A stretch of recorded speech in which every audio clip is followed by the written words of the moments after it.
Hello guys, ये कहानी एक जू में रहने वाले कुछ जानवरों की। इंसानों की माने तो ये बहुत ही बदसूरत और खतरनाक होते हैं और इंसानों को इनसे दूर ही रहना चाहिए। पर ये लोग ऐसे बिल्कुल भी नहीं हैं। इनकी भी ख्वाहिश है कि लोग उन्हें वैसे ही पसंद करें जैसे कि जू के इस कोआला को पसंद किया जाता है। इस कोआला को प्रीटी बॉय के नाम से जाना जाता है और ये इतना फेमस है कि इसके नाम का एक ऐप भी है जिसके थ्रू लोग इसे दिन भर कहीं से भी देख सकते हैं।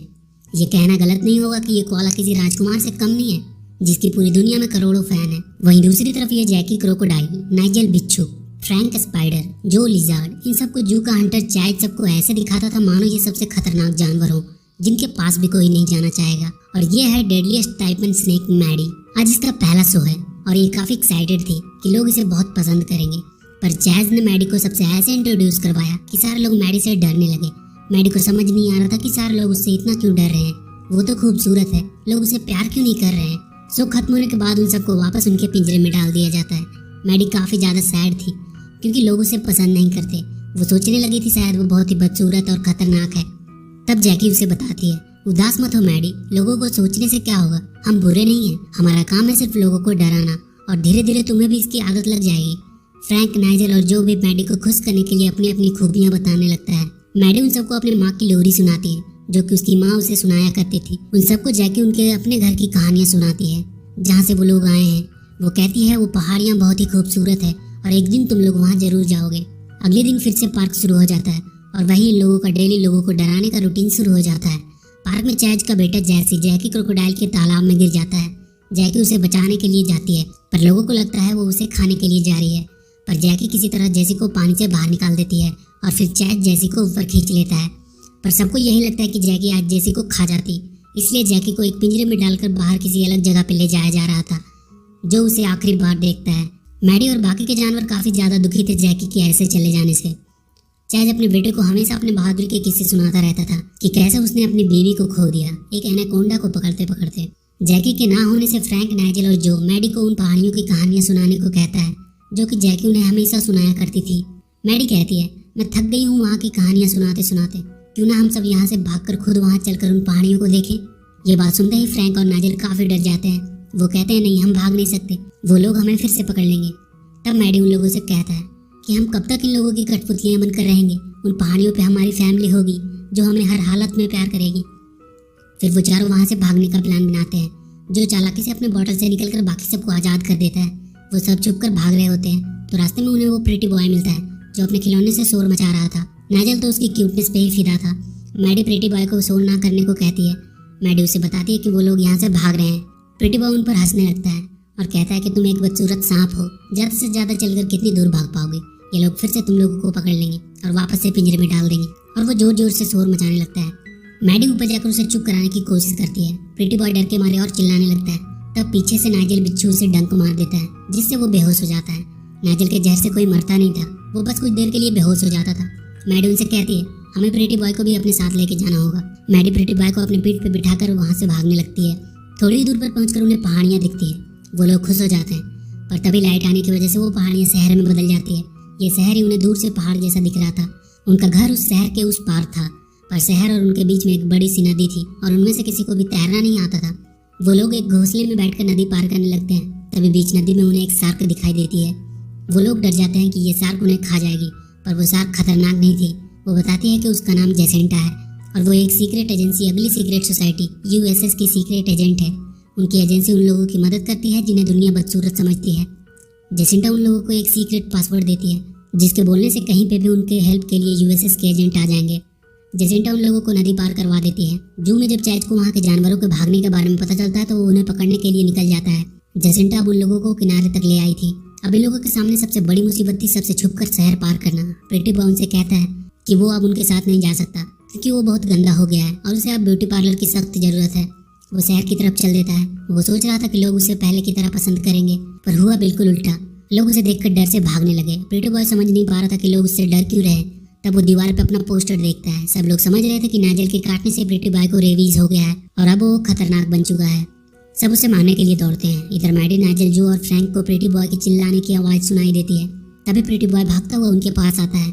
अब वो लोग चारों तरफ से घिर चुके थे। सब लोग उन्हें मानने ही वाले थे कि मैडी जेसिंटा का वो सीक्रेट पासवर्ड बोलती है और वो लोग वहाँ से गायब हो जाते हैं। वो सब नीचे एक टनल में होते हैं जहाँ एक स्पाइडर की गैंग उनकी मदद करती है।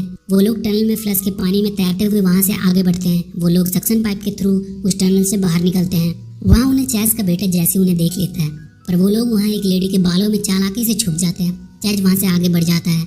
शहर में प्रीटी बॉय न्यूज में देखता है सब उसे मरा हुआ समझकर आखिरी श्रद्धांजलि दे रहे हैं और उसकी जगह एक कोका नाम का जानवर ने ले ली है। ये देखकर वो उस पर काफी भड़क जाता है। जैसे उन्हें फिर से देख लेता है, चैज उन पे इंजेक्शन शूट करता है पर वो मिस होकर किसी और को लग जाती है। अब ये लोग बस के पीछे लटक कर भाग जाते हैं। जैसे अपने फोन में उस बस का नंबर से पता करता है कि ये बस वेस्टर्न प्लेन स्कूल का है, वो दोनों भी उस स्कूल के लिए निकल जाते हैं। मैडी और उसके दोस्तों वो स्कूल पहुंचकर एक लड़की के पीछे पीछे चल देते हैं जो कि दिखने में पहाड़ी टाइप की लग रही थी। प्रीटी बॉय अभी भी नखड़े कर रहा था, इसलिए नाइजेल को उसे फिर से बेहोश करना पड़ा, पर वो लोग गलती से किसी और बस में चढ़ गए।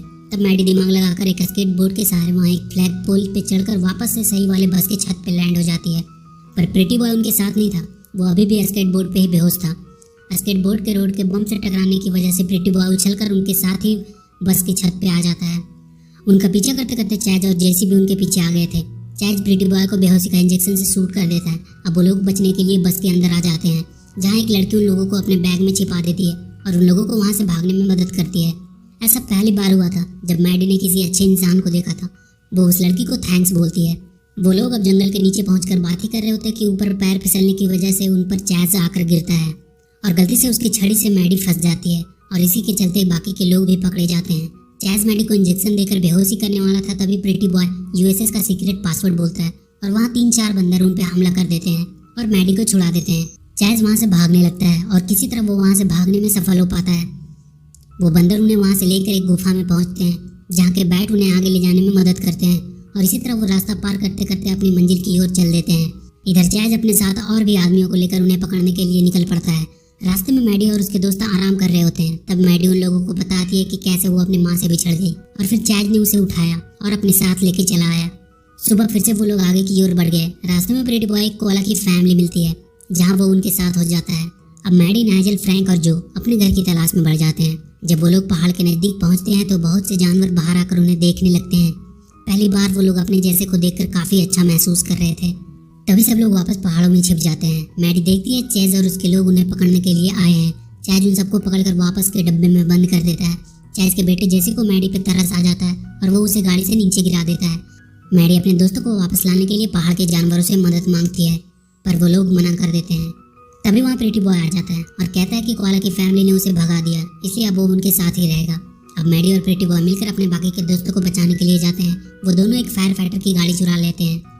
चैज देखता है उनके पीछे एक बड़ा सा बस प्रीटी बॉय और मैडी चलाते हुए आ रहा है। मैडी उस गाड़ी के सीढ़ी के थ्रू अपने दोस्तों के पास पहुंचने की कोशिश कर रही थी, पर उसे लगातार चैज और उसके लोग हमला कर रहे थे, जिससे उसे काफी दिक्कत हो रही थी। मैडी देखती है प्रीटी बॉय भी उसके साथ ही सीढ़ी पे आ गया है और अब गाड़ी बिना ड्राइवर की चल रही है। नाइजेल चिल्लाकर अपने बॉक्स को ग्लास तोड़ देता है और वो तीनों निकलकर मैडी और प्रीटी बॉय के साथ एक बाइक पे बैठकर भागने लगते हैं। चैज और उसके लोग अभी उनका पीछा कर रहे थे। चैज अब उनके ऊपर मिसाइल से हमला कर देता है, पर अब पहाड़ के सारे जानवर मैडी और उसके दोस्तों की मदद के लिए आ जाते हैं। वो सब मिलकर चैज के सारे लोग पे भारी पड़ रहे थे। पहाड़ पर से वो कीड़े लोग बड़े बड़े पत्थर गिरा देते हैं। अब चैज, जैसी, मैडी और उसके सारे दोस्त उस बिना ड्राइवर वाले बस के ऊपर थे। ये बस खाई की तरफ बढ़ रहा था। तब चैज जाकर गाड़ी का ब्रेक लगाता है, पर पीछे से आ रहे एक पत्थर से टकराने की वजह से वो बस नीचे खाई में गिर जाती है। वो सब बच जाते हैं, पर जैसी सीढ़ी से लटका हुआ था वो किसी भी वक्त गिर सकता था। चैज अभी भी डर रहा था कि कहीं मैडी उसके बेटे को काट न ले। तब मैडी चैज से कहती है, मेरी एक बूंद 100 लोगों को मार सकती है, पर मैं ऐसी नहीं हूँ, मैं कोई राक्षस नहीं हूँ। और वो अपना दांत चैज के हाथ में पहने बेल्ट पे जोर से गड़ा देती है और अपनी पूंछ की मदद से जैसी को बचा लेती है। चैज अब बदल चुका था। वो मैडी को इसके लिए थैंक्स बोलता है। पहाड़ के सारे लोग उनका अच्छे से वेलकम करते हैं। वहाँ मैडी को जैकी क्रोकोडाइल भी मिलती है। असल में ये जैकी ही उस यूएसएस की हेड थी और इन्हीं के एजेंट्स मैडी और उसके दोस्तों की मदद कर रहे थे। सब एक बार फिर से मिलकर एक हो जाते हैं और ये मूवी यहीं